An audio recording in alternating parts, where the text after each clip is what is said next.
I was 14 when it happened, the night Willowtown started to fade away. Folks around here never locked their doors, and the old iron street lamps, 200 of them lined through the town, burned steady every evening, like a promise that darkness could never quite win. My father always said those lamps were older than the railway, older even than the courthouse. They were lit to keep Willowtown alive through its longest nights, he'd tell me. I never knew what he meant. Until that night. It started just after dusk, when the sky had turned violet and the lamps along Main Street flickered. I was sitting on the front porch with Grandpa Joe, listening to the distant whistle of the 8:40 freight train, when we both noticed it. One lamp blinked out near the post office, then another outside Thompson's General Store. A man walking his dog stopped under the corner lamp and looked up at it as if he'd done something wrong. He tapped the post with his cane, but the glass globe stayed black. By 9 o'clock, it wasn't just a few lamps. It was dozens. From our porch, we could see darkness spilling over the cobblestones in waves. I remember how Grandpa Joe's pipe went out, and he didn't bother to relight it. He just sat still, muttering something I couldn't catch. The whole town started to feel thinner, like the night was breathing in and we were about to be swallowed. My father came home from the mill just after 10, his boots scraping against the gravel walk. His face looked pale in the fading glow of the last working lamp on our street. "Something's wrong with the grid," he said, though everyone knew these lamps weren't on the electric grid. They burned on some old system nobody understood anymore, fueled by underground lines filled with oil from a reservoir no one had seen in decades. Mr. Harlow, the town engineer, claimed they'd never once failed in 60 years, but now they were dying, one by one, in no order anyone could figure. Neighbors gathered at the corner like frightened cattle. Mrs. Parker clutched her little girl so tightly, I thought the child might cry, but she didn't make a sound. Mr. Harlow arrived in his overalls, carrying a tool bag, and tried climbing a ladder to inspect the lamp nearest the bakery. He tapped the glass, unscrewed the top, sniffed the pipe, and climbed down, shaking his head. "They're not running dry," he said to no one in particular. "They're just stopping." I should have gone to bed, but I couldn't. Not with the air feeling heavy, like a storm that never came. By midnight, only a handful of lamps still burned, the ones down near the old railway depot. Folks followed the light instinctively, as if staying near it might keep something away. That's when I saw the stranger, a tall man in a gray coat, standing perfectly still under the last lamp on our street. I'd never seen him before, and Willowtown wasn't the sort of place strangers wandered into by accident. He wasn't holding a lantern or a suitcase, just staring at the lamp above his head as though he was listening to it breathe. I thought of calling out, but my father's hand clamped on my shoulder. "Don't," he whispered. His voice carried a fear I'd never heard in him, not even during the bad winter when work dried up. The man tipped his hat, then walked off toward the depot, and the lamp he stood under went dark the moment he stepped away. My heart kicked in my chest like a runaway horse. By 2 in the morning, Willowtown was black as tar. Not a single lamp left burning. I could hear people whispering along the streets, some of them praying, some swearing. Then the clock tower struck, 3. But the sound didn't echo the way it usually did. It was flat and strange, like the bell was buried underground. Grandpa Joe said something. Then I'll never forget. He said, "The lamps were never just light. They were keeping something, asleep." I wanted to ask what he meant, but before I could, we heard the first scream from down by the depot. The scream echoed through the empty streets, sharp and thin, like glass breaking in the night. I froze on the porch, my breath clouding the cool air. Father moved first, snatching his coat off the rail. "Stay here," he told me, but I was 14, and 14-year-olds don't stay anywhere they're told. Grandpa Joe muttered something about old debts and shuffled inside, but I slipped after Father as soon as he disappeared down the road. The night in Willowtown had never been so dark. Without the lamps, it was like walking through ink. The moon was hidden behind thick clouds, and every sound carried: our footsteps, the rustle of leaves, the soft murmur of frightened voices from behind curtains. People weren't coming out now. They were just watching, doors locked for the first time in years. We followed the direction of the scream to the depot. The building sat on the edge of town, brick walls cracked with age, windows clouded with dust. The last time I'd been there was for a school trip to see the old timetable board. Nobody used the depot anymore since the main line had been rerouted 10 miles east. But that night the place didn't feel abandoned. It felt waiting. A small crowd had gathered near the tracks, lanterns held high, faces pale and tight. Mr. Harlow stood in the center, his big hands trembling as he wiped them on his overalls. "Found her by the platform?" he said when Father pushed through the crowd. "Little May Parker? She was looking for her cat." His voice cracked. Mrs. Parker was kneeling on the ground, rocking her daughter in her arms. May wasn't hurt, at least not on the outside, but her eyes were wide open, staring at something that wasn't there. She wasn't crying, wasn't speaking, just shivering like she'd been dropped into a winter river. I'd never seen a look like that on a child's face. "Something scared her," Mrs. Parker whispered. "Something she saw." Then I noticed him again, the stranger in the gray coat. He was standing by the far end of the platform, just at the edge of the lantern light. He wasn't looking at the girl or the crowd. He was staring down the tracks like he was waiting for a train that hadn't run here in years. Father saw him, too. "Evening," he called, his voice steady but not friendly. "You passing through?" The man tipped his hat again, same as before, but said nothing. I stepped closer to get a better look at his face. His skin looked pale, like paper, and his eyes caught the lantern light strangely, reflecting it almost, like an animal's. "What's your business here?" Father asked. The man finally spoke, his voice low and smooth. "Just watching," he said. "Same as you." Mr. Harlow stepped forward, pointing a thick finger. "If you know anything about what's happening to those lamps, you'd better speak up." The stranger smiled. Not kindly, not cruelly either, just like he knew something none of us did. "The lamps kept Willowtown safe," he said, "but nothing lasts forever." Before anyone could ask him what he meant, a wind blew down the sea. Tracks, cold and sharp, and every lantern flickered at once. The stranger turned and walked into the darkness beyond the depot. No one followed. After he was gone, we heard a sound from the direction he'd taken. Not footsteps, not a voice, but something like metal groaning far away, a grinding, hollow echo that made the hair on my arms stand straight up. Father knelt beside May Parker, trying to get her to talk. "What did you see, honey?" he asked softly. Her lips moved, barely a whisper. "They're waking up." Mrs. Parker pulled her closer, but the words sent a chill through the crowd. "Who's waking up?" Father asked. But May buried her face in her mother's coat and wouldn't say another word. Mr. Harlow shook his head. "This is nonsense," he muttered, though he didn't sound like he believed himself. "Just some trouble with the old oil lines. We'll get 'em lit again by morning."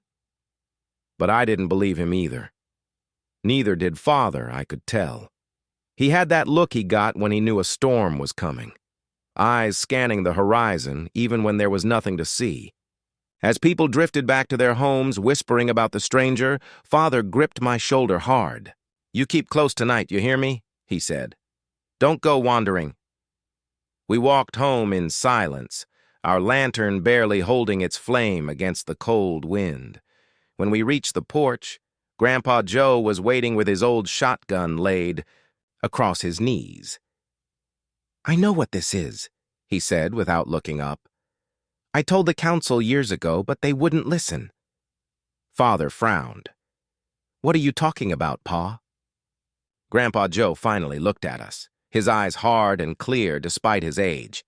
"Those lamps weren't just for light," he said. "They were seals, markers. They kept what's buried here from crawling back out." I felt my stomach knot up. "What's buried here?" I asked, my voice smaller than I wanted it to be. Grandpa Joe leaned closer, lowering his voice. "This town ain't built where it is by accident. The lamps were put in a circle, every one of them, to keep the ground." "Quiet! When they go dark, the ground remembers." Father swore under his breath, but he didn't argue. That scared me more than anything. If he didn't call it foolishness, it meant he thought it might be true. That night, I couldn't sleep. I kept seeing the stranger's eyes catching the light and hearing May Parker's whisper, "They're waking up." Around 3 in the morning, I heard the deep, distant whistle of a train. But there hadn't been a train through Willowtown in years. When I looked out my window, I saw figures moving down the street, shadows walking where no lanterns burned. And right in the middle of them, under the faint starlight, was the stranger in the gray coat. He wasn't walking toward the depot this time. He was walking toward our house. I held my breath as I watched him. Tall, calm, stepping carefully through the darkness as though he could see better in it than in daylight. His gray coat barely caught what little starlight there was, but his face, that pale face, gleamed, just enough for me to recognize him from the depot. The man who said the lamps kept Willowtown safe. The man who'd smiled like he was waiting for something. I wanted to call for Father, but my throat locked. My fingers dug into the windowsill until the paint flaked off. Each step he took made the boards of the porch groan softly, like they didn't want him there. Finally, he stopped in front of our door and lifted his hand. 3 gentle knocks, more polite than threatening, which somehow made it worse. Grandpa Joe was already awake. I heard the creak of his chair and the soft click of the shotguns. Safety sliding off. Father came down the hall fast, boots heavy, and I ducked back from the window before he caught me watching. "Who's there?" Father called, voice steady. There was a pause. Then that smooth voice answered, "A friend to the dark." I heard the sound of Father's boots cross the floor, and then the door cracked open, chain still fastened. The stranger didn't try to push in. He just stood there on the porch, pale eyes glinting. "Town's sleeping uneasy tonight," the man said, as though he were talking about the weather. "Thought I'd check in on you folks. Lamps going dark tend to bring out old memories." Father's hand tightened on the doorframe. "What do you know about those lamps?" The man smiled faintly. "Enough to tell you they weren't built to last forever. Everything has its hour." "Who are you?" Father asked. "I used to have a name," the man replied. "Doesn't much matter now." His gaze shifted, and for the first time I realized he knew I was there. He didn't look surprised. He didn't look at me the way grown-ups usually look at kids, half distracted. He looked right at me, like I was part of the conversation. "Boy," he said, "you ever wonder why Willowtown was lit so bright, when other places its size stayed dark?" I swallowed hard. "No," I said, but it wasn't true. I'd wondered plenty. "Maybe you should," he murmured. Then he looked back at Father. "Keep your windows locked tonight. Won't stop them, but it'll slow them down." "Slow what down?" Father asked sharply. The man tipped his hat again, same as before. "Good night." And just like that, he walked off the porch and down the road, swallowed by the dark as though he'd never been there. Father shut the door fast and bolted it. Grandpa Joe stood in the corner, jaw tight. "We can't wait this out," he said. "We need to get to the old records." Father glanced at him. "You mean the council minutes? Those burned in the fire years ago?" "Not those records," Grandpa Joe said. "The ones kept before there was a council, before this town had a name." That's when I realized something I'd never known. Grandpa Joe wasn't surprised by any of this. He'd been expecting it. Before anyone could say more, we heard footsteps outside, not the measured tread of the stranger this time, but quick, stumbling ones. Then a frantic knock at the door. Father yanked it open, and there was Mr. Harlow, red-faced, breathless, eyes wide. "They're gone," he gasped. "Every last lamp in the circle, out, just like that. And the ground." He stopped, bent over, hands on his knees, trying to breathe. "The ground's moving." Father grabbed his coat. "Show me." "I'm coming too," I blurted. Heart hammering. "Not a chance," Father shot back, but Grandpa Joe gave him a look. "Boy stays with me," he said. "You go see to it." Father hesitated, then nodded and left with Mr. Harlow, their lantern light bobbing away into the black streets. I turned to Grandpa Joe. "What did he mean, the ground's moving?" Grandpa Joe sighed, sat back down, and rested the shotgun across, his knees again. "Long before these houses went up, before the mills, there was something buried here. Not treasure, not gold, something older. People who first settled this place knew it. They tried to cover it up, tried to hold it down." "What is it?" I whispered. He looked at me, and for once he didn't talk like I was a kid. "Some things don't have names you'd want to say aloud," he said quietly. "But they knew light kept it sleeping, so they made sure the lamps never went out.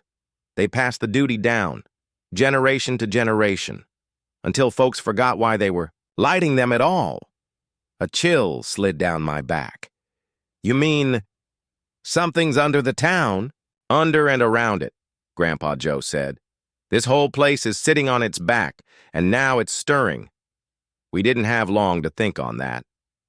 Around 2 in the morning, the earth gave a low groan, like distant thunder underfoot. Windows rattled, the dishes in the cupboard clinked together.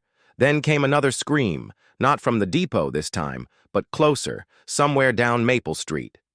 Grandpa Joe grabbed the lantern and handed me a small oil lamp from the shelf.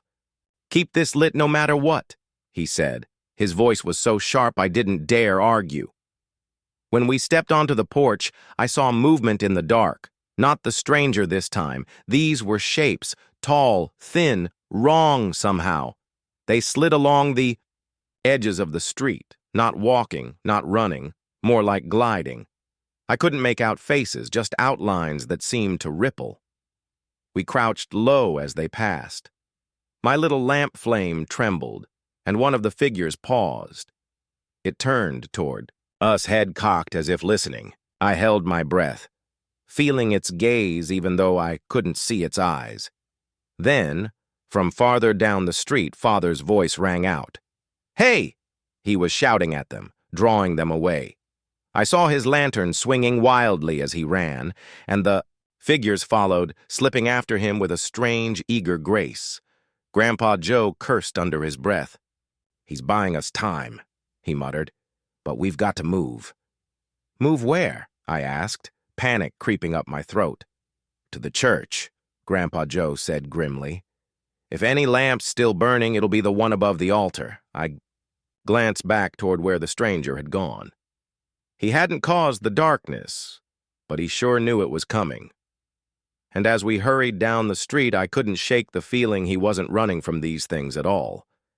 He was leading them somewhere.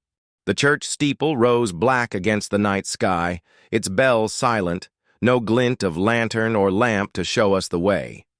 Grandpa Joe's lantern cast just enough light to see the stones of the path, but everything beyond its edge was swallowed in thick, unnatural darkness. It wasn't like any night I'd ever known.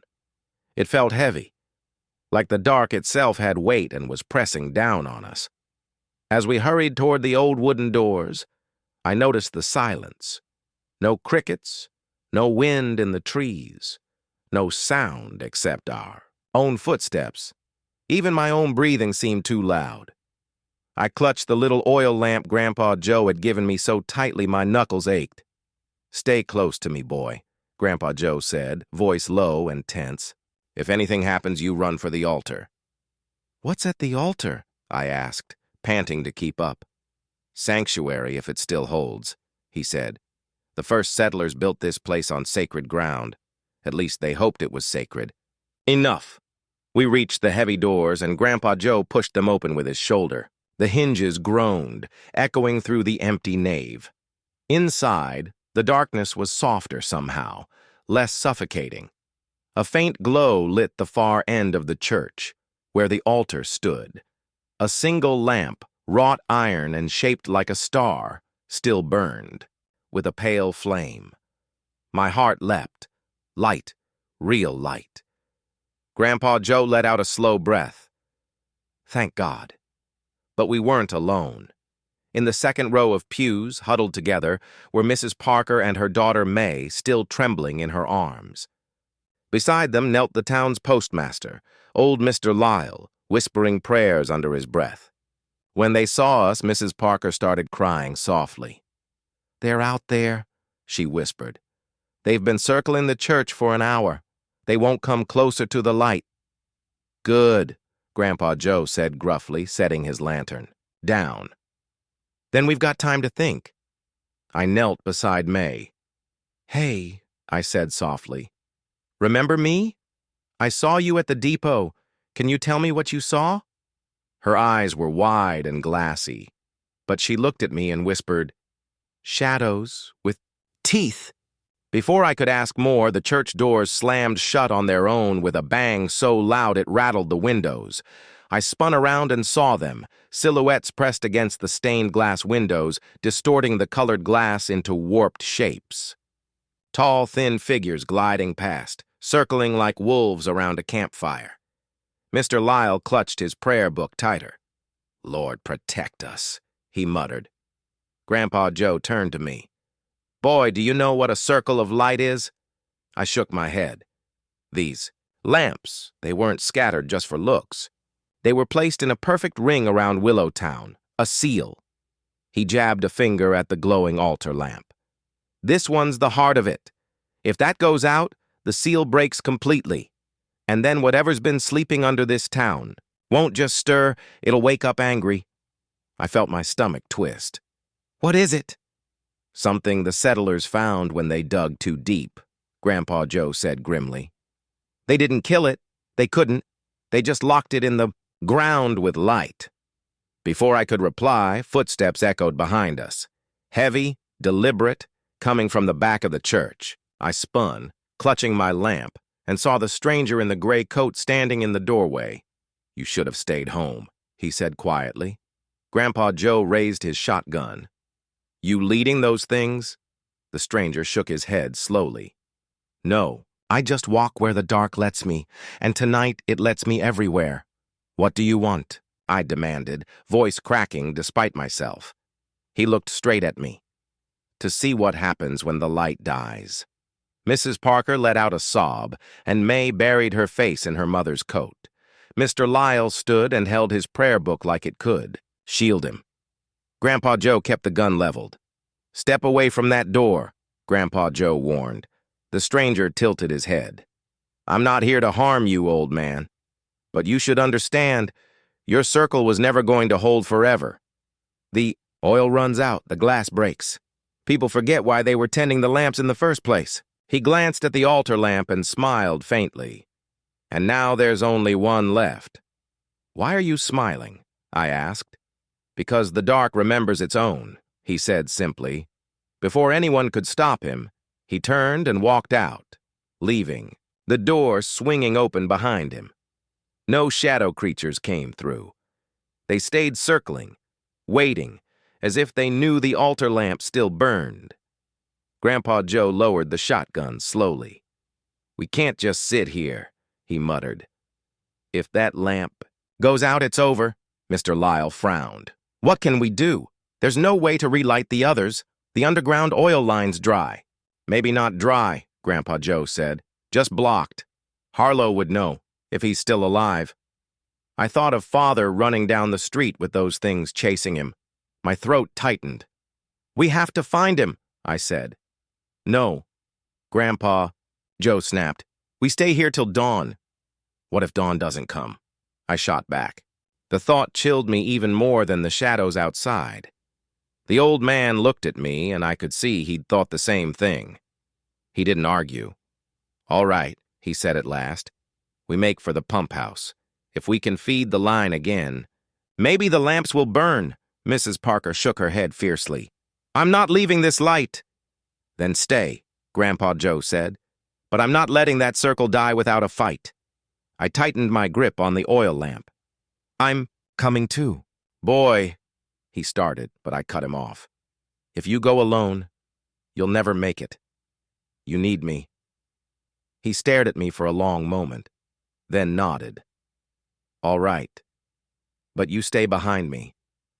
We slipped out the side door, moving low and fast, the tiny circle of our lantern light just enough to keep the shadows back. They followed, gliding along the edges of the street, never stepping into the glow. I swear I heard them breathing, dry, hollow sounds like wind whistling through a grave. The pump house stood on the far edge of town, half hidden by trees. By the time we reached it, my heart was pounding so hard it hurt. The door hung open, creaking on its hinges. Inside, Father was there, alive, but slumped against the wall, blood on his forehead. Mr. Harlow knelt beside him, frantically cranking an old valve wheel. The line's clogged, Harlow shouted. If I can clear it, the lamps will burn again. But as we stepped inside, the floor shuddered. The ground let out a deep groan, louder than before, and the air filled with the stench of damp earth. Outside, the shadow things crowded closer, and then, through the doorway, I saw the stranger in gray again, standing perfectly still, watching us with that faint, patient smile. You're too late, he said. The ground's already opening. I don't think I've ever been as scared as I was that night, hiding in the loft of the mill with Clara. The smell of damp wood and old grain hung in the air, mixing with the faint scent of oil from the gears that hadn't turned in years. Outside, the night was alive with whispers, not from people, but from the strange wind that seemed to circle Willowtown ever since those lamps first went dark. Clara was quiet, her arms wrapped around her knees. I could barely see her face in the moonlight that slipped through the cracks in the boards. Eli, she whispered, do you think they're still out there? I nodded, even though I didn't want to believe it. They're always out there, now. It's like they're waiting for something. But I wasn't sure what they even meant. Was it the thing I saw moving between the trees? The faint figures on the road after midnight? Or was it just the fear inside us, making shadows into monsters? Hours passed. Every creak of the old building made us flinch. At one point, a scraping sound came from below. Not footsteps exactly, more like something being dragged. Clara grabbed my hand so tightly my fingers went numb. We didn't move. We didn't even breathe. After what felt like forever, the sound faded. When dawn finally broke, I dared to peek outside. The streets were empty, but something was wrong. The lamps, all 200 of them, were still off. Normally, they'd flicker back at first light, even if only to burn off the last bit of oil in their wicks. That morning, they stayed cold and dead, their glass chimneys smudged with soot, like they hadn't been touched in years instead of just a single night. We decided to make our way toward the center of town, sticking to alleys and fences. It was too quiet. Even the birds that usually filled the oaks with noise were gone. Clara kept close behind me, her shoes scraping on the dirt road. Near the old courthouse, we found Mr. Fowler sitting on the steps, staring at nothing. His hands shook like he'd been holding on to something for too long and just let go. Mr. Fowler, I said softly. His eyes shifted slowly, like he hadn't heard another human voice in days. They've taken it, he murmured. Taken. What? Clara asked. He pointed to the square. At first, I didn't see it. Then I realized what he meant. The big clock tower, the one that always chimed noon loud enough to shake the windows, had stopped. Its hands were frozen at 11:47. They took the time, Fowler said, his voice breaking. They'll take the rest of us next. Before we could ask him anything else, he got up and walked away, not toward his home, but straight down the main road leading out of Willowtown. He didn't look back. Clara was trembling. "Eli, what's happening to everyone?" I didn't have an answer. All I knew was that the lamps going dark had started something no one understood. By midday, we reached the house on Lantern Street, the one where old Mrs. Hawthorne lived. She had been lighting her porch lamp longer than anyone. When we knocked, there was no answer. I tried the door, and it swung open. Inside, the place smelled like ash. In the kitchen, her teapot was still on the stove, cold but full, like she had walked away mid-pour. In the hallway, her lamp, the same one she used, every night for 30 years, lay shattered on the floor. And Mrs. Hawthorne, she was nowhere. We searched every room. The only sign of her was a single note on the dresser, written in shaky letters. "When the last light dies, follow the dark road to the river." I folded the note carefully and slipped it into my pocket. By the time evening fell, the silence in town had grown unbearable. We weren't the only ones still around. I saw silhouettes behind curtains, doors opening just wide enough for frightened eyes to peek out. But no one spoke, not even to each other. It was like everyone knew the same thing. Talking about it only made it worse. That night, Clara and I didn't go back to the mill. We stayed in my father's workshop instead, surrounded by his tools and the faint smell of machine oil. I tried to keep busy, tightening bolts on the wagon wheels just to hear a sound other than my heartbeat. Around midnight, a faint glow appeared outside the window. I thought at first it was the moon, but then it moved. Slow, deliberate. I crept to the window, pulling Clara with me. Out in the street, a figure was walking past, holding one of the dead lamps. But it wasn't lit with fire. The light inside was pale blue, like ice glowing from within. And the figure, it didn't move like a person. Its steps were too smooth, too even, like it was gliding rather than walking. I held my breath until it disappeared around the corner. Clara's lips were trembling. "Eli, was that—" "I don't know," I whispered, though I had a feeling I did. "That wasn't someone carrying a lamp. That was someone inside it. We didn't sleep. By dawn, we knew what we had to do. Whatever this was, it had started at the river. Everyone knew the story of how Willowtown was first built, how they'd dammed the river to power the mills and strung 200 lamps along the road so workers could walk home safely at night. Maybe that was where it had gone wrong. Maybe that's where we'd find out why." Clara was scared, but she didn't argue. Neither of us wanted to wait another night for whatever was happening to finally come for us. We packed what little we had. The note from Mrs. Hawthorne, a lantern that still worked, and 2 apples, and set out for the dark road by the river. As we walked, I felt the weight of all 200 lamps pressing down on us. Not just the dead ones on the street, but something heavier, like an invisible chain running through every pole, every glass chimney, tying them all together. Somewhere, I knew, someone, or something, was waiting at the end of it. When morning came, Willowtown did not look like home anymore. The soft light of dawn used to paint our streets gold, but now it only revealed how ruined everything was. The lamps that once lit every corner still stood in their iron posts, but they were dead, like hollow eyes staring at the sky. Smoke hung over the rooftops where houses had collapsed in the night. The bell of the old chapel was cracked straight down its side, though I didn't remember hearing it ring.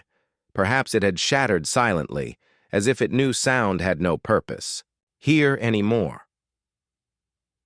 Papa and I moved quietly through the streets, stepping around glass and debris. The air smelled of scorched wood and something bitter that clung to my tongue. People were gathering near the square, whispering about leaving, about abandoning Willowtown forever. Some said there was no choice. Others insisted the darkness had not followed them into their homes, that it had only attacked the lamps, and so maybe, just maybe, the town could be saved. But I saw their faces, Nobody really believed that. When we reached the fountain, I saw old Mayor Alcott sitting on the edge of the dry basin. His suit was torn at the cuff, and ash had settled on his silver hair. He was writing something in his ledger, though his hands trembled so badly the lines came out crooked. "Boy," he said when I walked up. He no longer called me lad, no longer spoke like he was smiling. The river's choked with lanterns. Someone must have thrown them in during the night. 60, maybe more. I imagined those lamps bobbing in the black water, lifeless. "Why would they do that?" I asked. "To stop the dark from finding them," he whispered, eyes wet, "or to stop themselves from being tempted to light them again." Papa put a hand on my shoulder, but his grip was too tight, as if he thought I'd vanish like the lamps, if he didn't hold on. "We're leaving," Papa said to the mayor.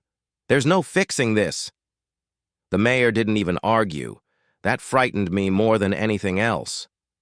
As we walked toward the edge of town, I heard my name. It was Ruth, her voice cutting through the hush like a bird that didn't know it should have stopped singing. She came running from her family's shop, clutching something in her arms. When she reached me, she held it out, a single oil lamp, brass and polished, with a wick still coiled inside. "This one never went out," she said breathlessly. "Not once. I don't know why." The lamp glimmered faintly, even though it wasn't lit. My heart hammered. I didn't want to touch it, but my hands reached for it anyway. "Why give it to me?" I asked. "Because you're not afraid of the dark," she said. "You're the only one I know who'll do something with it." I almost laughed. I was terrified enough to feel it sitting heavy in my chest like another heart. But before I could answer, a shout came from the riverbank. People were running, pointing. Papa grabbed my sleeve and we hurried after them. Down by the water, the current had turned strange, too slow, as if it were thickening. The sun barely touched the surface.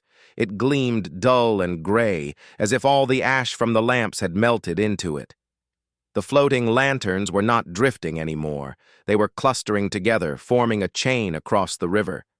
And then, God, help me! They began to sink one by one as though something beneath the surface was pulling them down. A sound rose from the water, not splashing, not the ripple of current. A deep groan, low and steady, like the earth itself was speaking. People backed away, but I couldn't. My feet rooted to the mud. Papa yanked me back, shouting, but I barely heard him. The lamp in my hands grew warm, almost hot, and I felt a pulse inside it, as if it had a heartbeat. Then the river boiled. Dark shapes writhed below, too fast to see clearly. The last of the lamps vanished under the surface, dragged into whatever waited there. The groaning stopped, and in its place came silence so absolute it made my ears ring. Even the wind died. Then, slowly, the water began to rise. Not a flood, not yet, but as though the river had decided to stand up. People scattered in panic.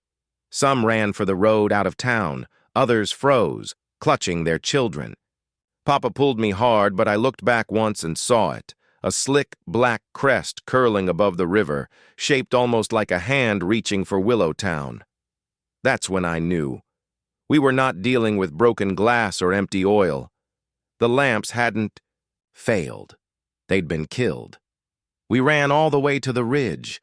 Below us, the town lay quiet, but I could feel the darkness spreading like smoke through its alleys. Behind me, Ruth still followed, breathless, refusing to let go of my arm, even when Papa yelled at her to go home. I clutched the brass lamp so tightly it cut my palm.